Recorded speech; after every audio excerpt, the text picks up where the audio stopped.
Thank you for tuning in to Nonprofits Talk. On this show, we discuss topics related to nonprofit capacity building, specific in the areas of marketing and fundraising. I'm your host, Terrence Harrington. Our guest for today is Clara Carrier. Clara is the owner and founder of Breaking Through Consulting. She's a nonprofit consultant with over 15 years' experience of working with community and faith-based organizations. Through her consulting work, she helps nonprofits find solutions and move through challenges in order for them to fulfill their missions. Welcome to the show, Clara. Thank you so much, Terrence. Happy to be here with you. All right, today's show is going to be about nonprofit capacity building and why is it important. So if you want to call in, you can give us a call at area code 312-738-1060. Again, that's 312-738-1060. Now, Clara, I have to share a story with you. When I first started my non-for-profit, I was focused on programming. So what I did, I started sending out grant proposals and immediately started getting rejections.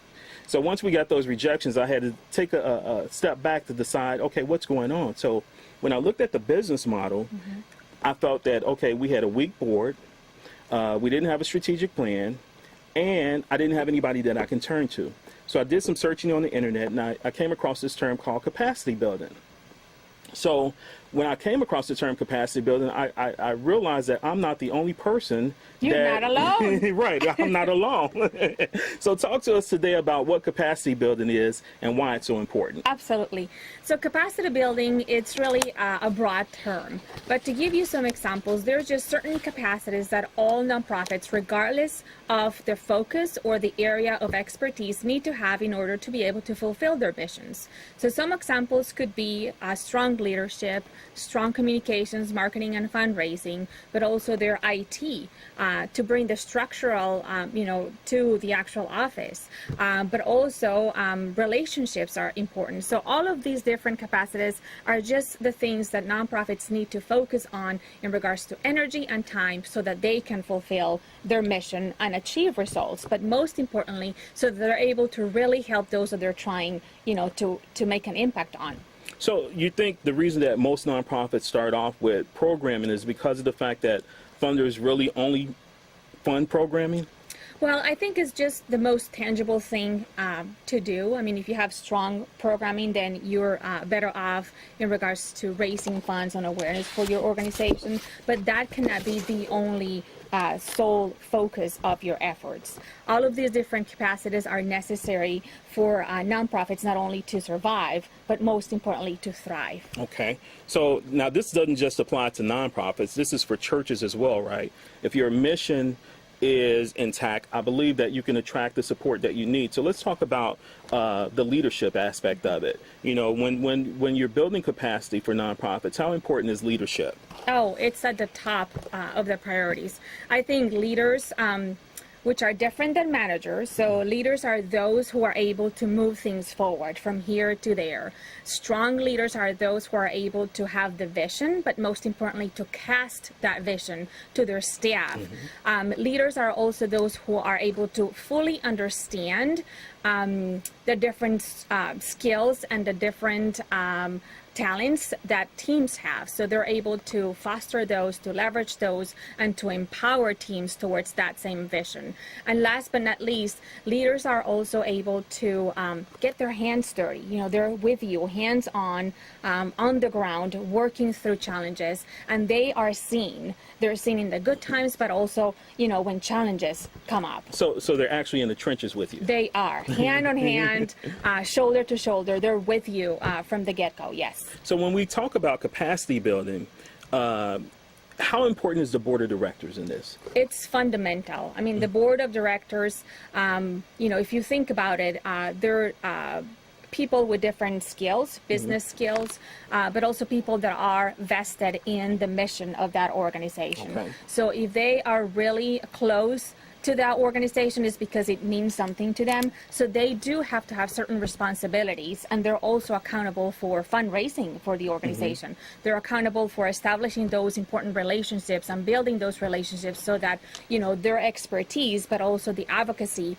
it's helping the nonprofit, grow. So we actually have a caller on the line. Caller, go ahead with your question or your comment. Hello. Hello. Hi. I was wondering, so there's a lot of talk about social media, and I want to know, as a nonprofit, we're interested in venturing into that. How important is social media, and how do you find the time to actually do something that will make an impact? Caller, that's actually a great question. Our show next week is actually going to be on social media. But as far as capacity building today, I believe, Claire, I can take that. Right, yeah. you can take that. Okay, go ahead, take it. So I think one of the most important things to do is that you don't have to be in every single social media channel out there. I mean, if you think about it, social media channel is progressing and it changes by the day. So when you decide to do something and to invest your time, you need to do it right. So you don't have to do it all and at the same time. But I think social media is just one thing that complements your overall efforts when it comes to communication and when it comes to marketing efforts. So it cannot be your strategy. It's simply a tactic that has to be part of an integrated approach to what your campaign is or what your efforts are. So speaking of campaigns, how does a nonprofit go about setting up their strategic plan? What should they be looking for as far as your mission is concerned? Well, I think first of all, they really need to have an idea of where they stand right now. And what they're trying to accomplish. So I think a lot of the nonprofits nowadays, they think that they have to do it all at once without really spending some time and effort in making an assessment of what their needs are and their challenges are. Once you really have an idea of, how your organization is perceived, how, the levels of awareness of that mission is, how is your fundraising going? I mean, are you getting, those dollars in? All of those things are important, but you really need to have a clear understanding of where you stand now and where you want to go. Okay. And then once you have that kind of understanding, you can then build a path and a strategic plan to get you there. But you have to spend time in kind of like what I call is the discovery process.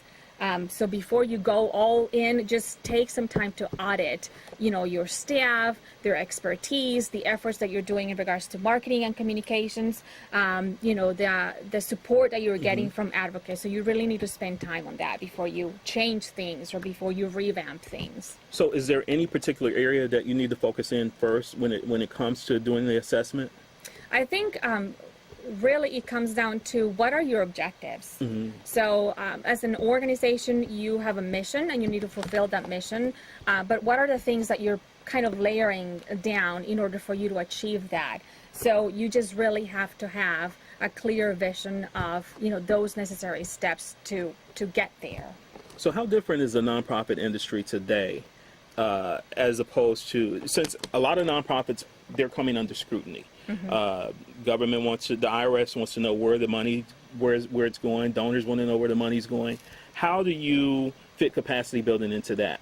Well, I think it's an important area when it comes to the evaluation metrics that you attach to everything that you do, because that will give you an idea of where your resources are, but also it will give you kind of a structure when it comes to measuring results, but also ensuring that the donations that you're getting are being put in places where you're telling your donors that they're going to be. So transparency and accountability, I mean, it's a key capacity that you really need to have managed accordingly, and you have to have people that understand what running a business means. Because a lot of organizations, nonprofits, may think that they are running a mission, but they need to think about it as a business. I mean, your mission is only fueled if you get those dollars in. So you need to run your organization as a business. So callers, if you have any questions, I'm quite sure,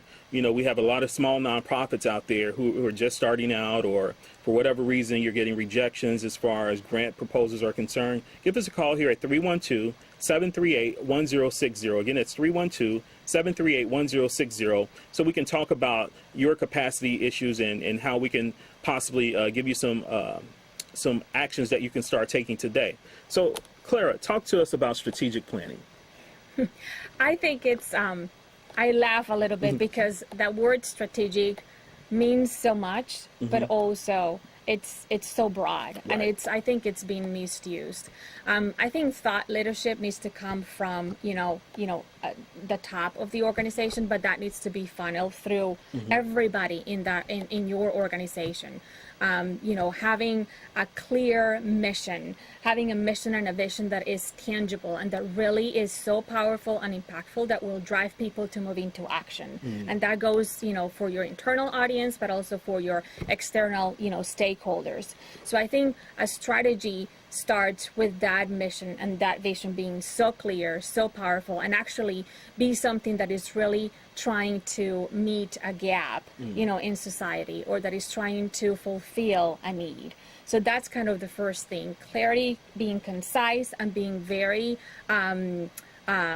strong in regards to what your mission and vision is. So our focus here at Nonprofits Matter is we focus in on fundraising and marketing. How important how important are those two components? Should we look at them as individual components, or should we look at them together? Because in my opinion, you can't do fundraising without marketing. Is that correct? You are right on. So from communications, marketing, and fundraising, and even from a recognition of your donors, all those areas need to be hand by hand. They complement each other and they complete each other. There's no way that you can succeed if you have these isolated. Okay. So your communicators and your marketers, they all need to be talking with each other and making sure that they're working together towards bringing those campaigns and those activations to life. So what should an executive director be doing in order to ensure that the fundraising department is talking to the marketing department, is talking to the board of directors? What type of strategy should we put in place? I think dialogue, believe it or not, just sharing among, department is so important. Sometimes, your fundraising department may or may not know what's happening from a programming standpoint. And, programming is so vital for an organization because that's what gives, the reasons why that organization exists. So I think dialogue internally is so important for organizations. And then the other thing, too, is that everybody needs to be vested in what you believe in. So if you are able to bring communication and bring kind of collaboration and cooperation instead of competition internally, you're also able to be stronger when it comes to communicating what your organization does and how it does it. So when I look at going back to the mission, what can I do to ensure that the mission that I'm moving forward with makes sense to the entire organization, that people can start evangelizing that mission so that we can attract volunteers, we can get donors, we can get everything that we need in order to make the nonprofit healthy and strong?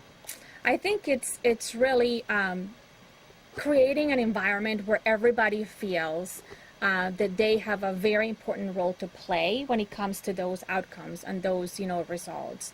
Everybody contributes, from those who are doing the accounting, from those who are, managing your IT and ensuring that you have a computer, but also from those, who are leading the organization towards, that, objective. So everybody really needs to feel part of and a contributor to the greater good of that organization.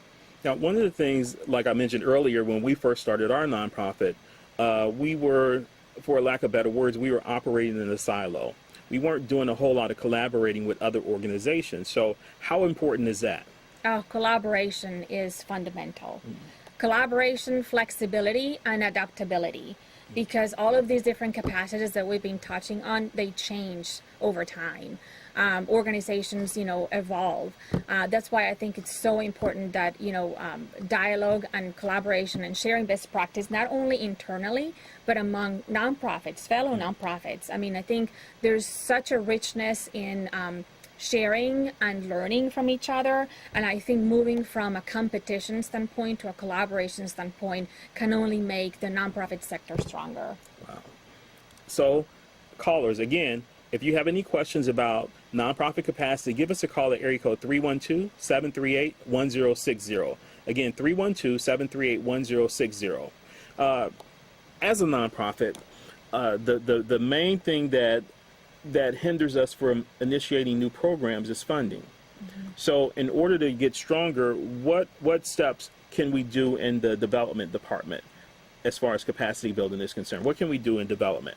I think the first thing is understanding what are you trying to build capacity for, right? So instead of like just going in so many directions, you really need to nail that focus and that need. And if that need is so strong that it's, something that you think advocates will, go behind it, and you think you have a really good formula on how to tackle that and bring a solution to the table, then I think that's part of kind of the battle. But you really need to have clarity as to what you're trying to, create awareness and funds for. Okay. So again, if we're talking about capacity, we're talking about the infrastructure of the nonprofit organization. We actually have a caller. Go ahead, caller. Yes.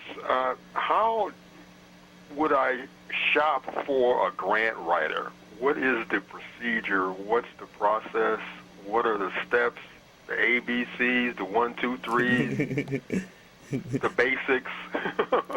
That is a great question, sir. Thank you for the call. So I think there's nowadays with digital resources and the internet, there's a lot of different resources and organizations out there that actually are grant makers. But I think also, and I'll give you an example. I have that written down here. I'm sorry. GuideStar. GuideStar is a great organization that basically puts and connects people based on their needs. So I would go to that organization, GuideStar. The Foundation Center is another organization, and we have Terrence here with us, and they're wonderful. There's an organization that is wonderful at connecting the dots and like bringing resources together. So I think right now the digital world, opens up just the possibilities for us to really be connected depending on the need. We actually have another caller. Go ahead, caller. Hello? Hello? Hi. One of my concerns, because I know that the nonprofits really are an economic engine in the state, but sometimes are underappreciated in some key areas. And an issue that comes up a lot for nonprofits is having a stable home, a stable place to live. And I'm just wondering if you have any comments on how nonprofits can better prepare not to be kind of a ping pong ball in a market that may not put them first, or have the difficulties that a nonprofit will face when just trying to make sure that they are not going to lose their lease, etc.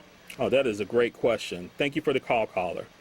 Yeah, people don't realize that nonprofits are the third largest sector here in Illinois. So go ahead and speak to that, because as a small nonprofit, looking for a place to house your nonprofit is so important.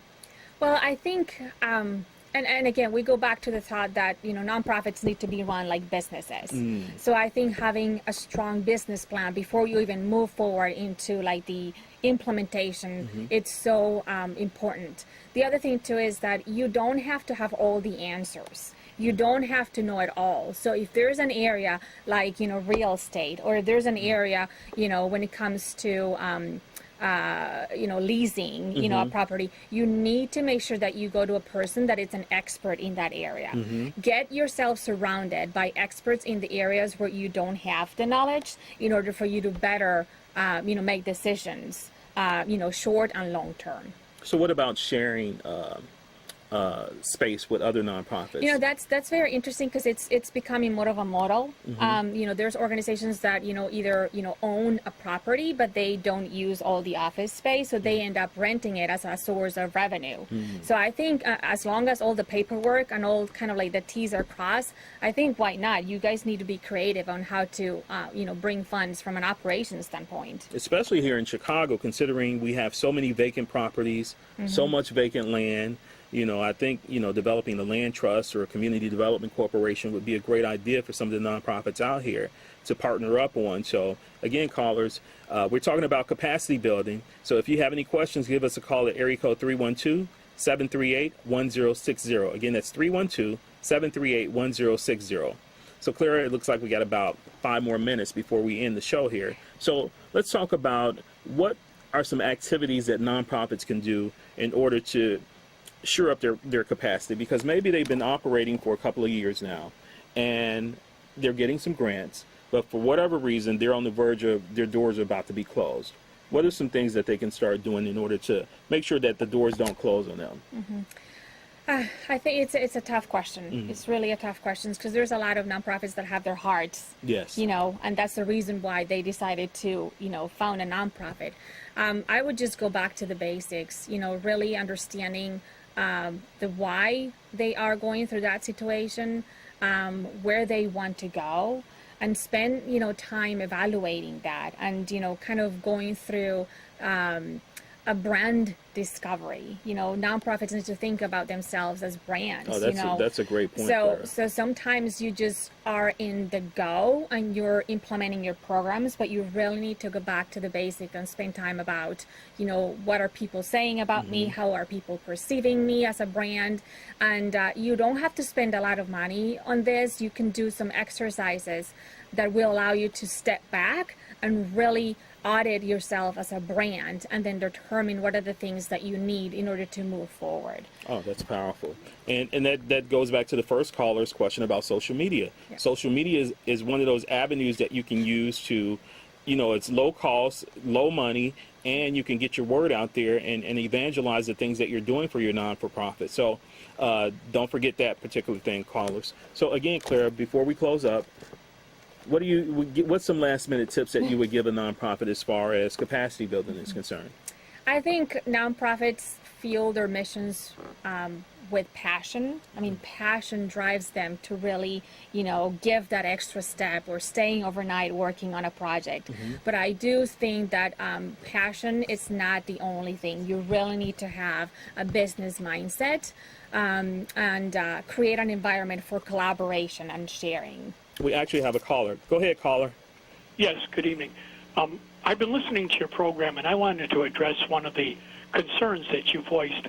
One of the problems that or pitfalls that nonprofits fall into is they don't run the nonprofit in as business-like fashion as a business does. And I'll give you an example.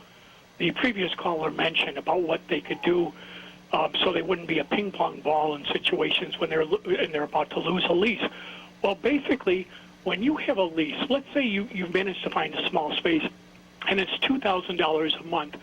If you have 50 people that benefit from your nonprofit, if you're not charging them a bare minimum of $4 and some $40, I think those 50 members, you're not going to even be able to cover the cost of your lease, much less the other things that go along with running your business.